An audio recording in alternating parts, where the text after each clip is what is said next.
आज का हमारा टॉपिक एक ऐसा टॉपिक है जिसमें हम ये जानेंगे कि जब एक प्रोजेक्टाइल को एंगुलर प्रोजेक्शन के थ्रू हम प्रोजेक्ट करते हैं तो वो उसमें किस तरह से या उसके पाथ को कैसे डिफाइन करेंगे, उसका जो टाइम ऑफ फ्लाइट है उसको कैसे डिफाइन करेंगे, उसके मैक्सिमम हाइट को क्या करेंगे और फिर आप उसके रेंज यानी हॉरिजॉन्टल डिस्टेंस को कैसे डिफाइन करेंगे।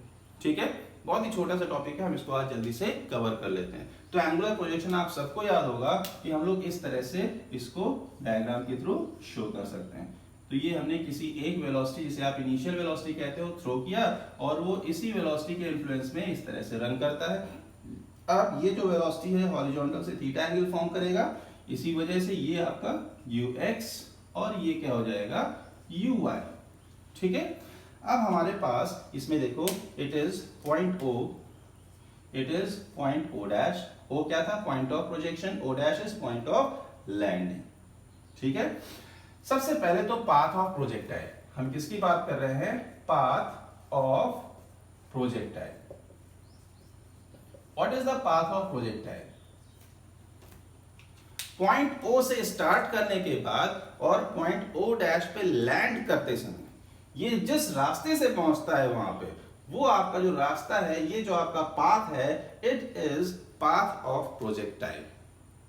ये जो आपका है वो क्या है? Path of projectile. इस पाथ को, ये जो आपका पाथ है, इसको हम उसका ट्रेजेक्टरी भी कहते हैं,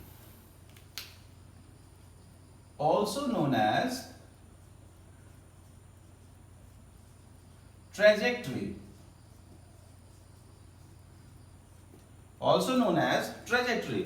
इसको हम ट्रेजेक्टरी भी कहते हैं। ये हमारा क्या है? ट्रेजेक्टरी है। ठीक है, थ्रो करने के बाद वो इस पाथ को कवर करके O से O डैश पहुंचेगा, तो ये जो उसका पाथ होगा ये उसका क्या बन जाएगा? पाथ ऑफ प्रोजेक्टाइल, या उसे हम ट्रेजेक्टरी ऑफ प्रोजेक्टाइल भी कह सकते हैं। अब ये जो आपका ट्रेजेक्टरी है parabola, it is parabola in nature. ये हम मैथमेटिकल सेंस में इसको प्रूव भी करेंगे। तो जो आपका पाथ ऑफ प्रोजेक्टाइल है, जिसे हम लोग ट्रेजेक्टरी ऑफ प्रोजेक्टाइल भी कहते हैं, वो पैराबोला होता है नेचर में। ये एक चीज क्लियर हो गई।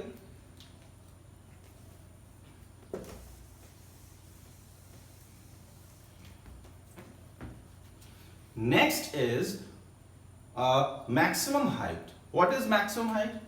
O से स्टार्ट करने के बाद वो इस पोजीशन पे जाएगा और ये जो पोजीशन है यही उसकी मैक्सिमम हाइट होती है। मैक्सिमम हाइट पे आने का मतलब सिर्फ एक चीज है कि वर्टिकल वेलोसिटी ये 0 हो जाएगा and vy will be 0 and vx is equal to ux and that will be equal to u cos theta।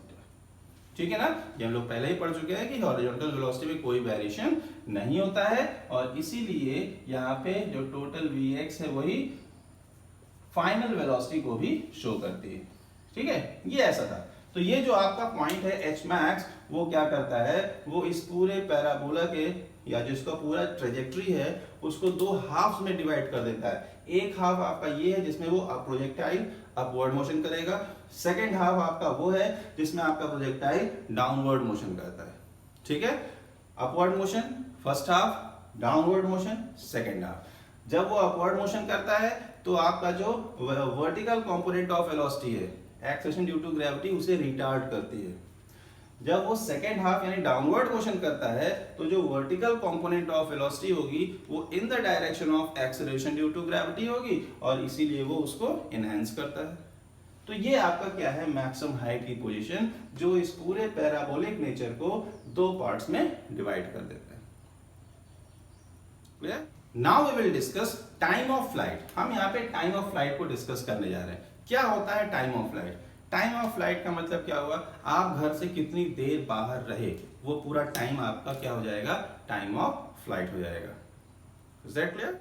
इसी तरह से ये जो प्रोजेक्टाइल है वो ऑब्जेक्ट यानी पॉइंट O पे प्रोजेक्ट होने के बाद टाइम स्टार्ट हो गया 1 2 3 4 और जब वो O डैश पे लैंड करेगा तो कितने टाइम हो गया, 10 सेकेंड, 2 सेकेंड, 20 सेकेंड, कितना टाइम हो गया। तो वो जो पूरा टाइम है, जितना टाइम वो ओ से ओ डैश तक पहुंचने को लेता है, इसी को हम क्या कहते हैं, उसका टाइम ऑफ फ्लाइट, उड़ने का जो टाइम ऑफ फ्लाइट। क्लियर। तो ये हमारा टाइम ऑफ फ्लाइट है। टाइम ऑफ फ्लाइट को आप कैसे डिफाइन करते हैं, duration for which projectile remains in air, जितने टाइम तक वो एयर में एग्जिस्ट करता है, रन करता है, वही उसका क्या बन जाता है, टाइम ऑफ फ्लाइट। ठीक है। टाइम ऑफ फ्लाइट पे क्या है, ये चीज आपको ध्यान देनी चाहिए। ये जो हमारा मैक्सिमम हाइट है, जो अभी हम लोग जस्ट इससे पहले देखे हैं, इस मैक्सिमम हाइट ने इसको दो पार्ट्स में डिवाइड किया था। अब जो आपका प्रोजेक्टाइल है, ओ से maximum height, from O to maximum height, ये यहां से यहां तक पहुंचने में जितना भी टाइम लेगा, सेम वही टाइम वो एच मैक्स से ओ डैश आने तक लेता है। ठीक है। फिर से एक बार सुनिए कि ऑब्जेक्ट जब आप प्रोजेक्टाइल को थ्रो करते हो तो पॉइंट ओ से मैक्सिमम हाइट तक पहुंचने में वो जितना टाइम लेगा, सेम उतना ही टाइम वो मैक्सिमम हाइट से ओ डैश आने तक लेता है। ऐसा क्यों, इसलिए क्योंकि हमने एजम्पशन में क्या पढ़ा था, हम उसके एयर रेजिस्टेंस को नेग्लेक्ट कर देते हैं। इसी वजह से अगर यहां से यहां तक जाने में 2 सेकेंड्स लगते हैं, तो यहां से यहां तक आने में भी उसको 2 सेकेंड्स लगेंगे। तो टोटल टाइम ऑफ फ्लाइट क्या होगा, 2 + 2 4 सेकेंड। तो यहाँ पे आप लिख सकते हो, अपने लिए याद रखने के लिए ये लिख सकते हैं टाइम ऑफ फ्लाइट, जिसे आप कैपिटल टी से रिप्रेजेंट कर सकते हो, वो अभी हम लोग डेरिवेशन में देखेंगे। Time of flight capital T, it is equal to time of upward motion and plus time of downward motion. ठीक है। तो जब हम टाइम ऑफ फ्लाइट यानी टोटल टाइम ऑफ फ्लाइट निकालेंगे, तो हमें इन दोनों ही टाइम को अलग अलग निकालना होगा और उनको ऐड कर देना है, या फिर टाइम ऑफ अपवर्ड मोशन और टाइम ऑफ डाउनवर्ड मोशन एक किसी को निकालेंगे और उसका ट्वाइस कर देंगे। ये भी आप यहां पे मेंशन कर सकते हैं अपने लिए, time of upward motion is equal to time of downward motion. आप यहां पे ये भी मेंशन कर सकते हो, time of downward motion.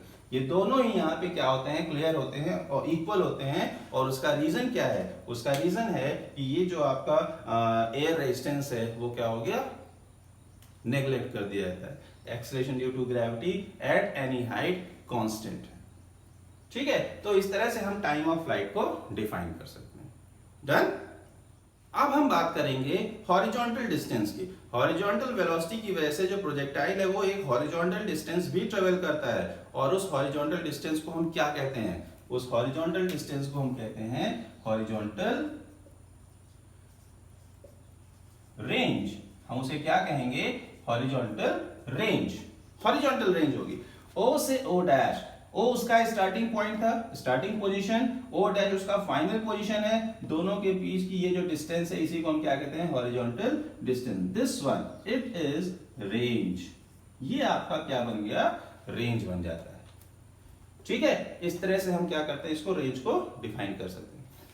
Horizontal range O dash is range, it is due to horizontal velocity. Horizontal velocity ये किसकी वजह से आएगा, हॉरिजॉन्टल वेलोसिटी की वजह से आएगा। और रेंज में आपको ये ध्यान रखने की जरूरत है, अगर आपने horizontal component of velocity change किया है, तो उसका ये जो हॉरिजॉन्टल रेंज है वो भी चेंज हो जाएगा। इसी तरह अगर आप इसके एंगल को चेंज करते हो, तो उसके हॉरिजॉन्टल रेंज का जो वेरिएशन है वो आपको साफ दिखाई देगा। ठीक है। तो ये हमारा क्या है, हॉरिजॉन्टल रेंज। सिंपल टर्म्स है, क्या है, horizontal distance travelled by the projectile. ठीक। अब वो यहां से यहां तक किस रास्ते से आया है, उससे मुझे मतलब नहीं है। ठीक है ना। सिर्फ हमें इन दो पोजीशंस के बीच की ये जो स्ट्रेट लाइन डिस्टेंस है, दिस वन, इसी से मतलब है, ओ डैश। और ये जो ओ डैश है it is known as range. This one is path of projectile, no doubt, लेकिन ये जो आपका है वो हॉरिजॉन्टल रेंज है। Is that clear? तो आज के वीडियो में हम लोगों ने इससे रिलेटेड प्रोजेक्टाइल के एंगुलर प्रोजेक्शन से रिलेटेड कुछ टर्म्स देखे। क्या था वो? पाथ ऑफ प्रोजेक्टाइल, जिसको आप ट्रेजेक्टरी भी कह सकते हो, और दूसरा मैक्सिमम हाइट, जब प्रोजेक्टाइल को आप थ्रो करोगे तो कितना मैक्सिमम हाइट कवर करेगा, उस मैक्सिमम हाइट से क्या क्या उसके किस तरह से वो प्रोजेक्टाइल के मोशन को दो हाफ्स में डिवाइड कर देता है, वेलोसिटीज उस वहां पे कैसी होंगी, ये आपने देख लिया।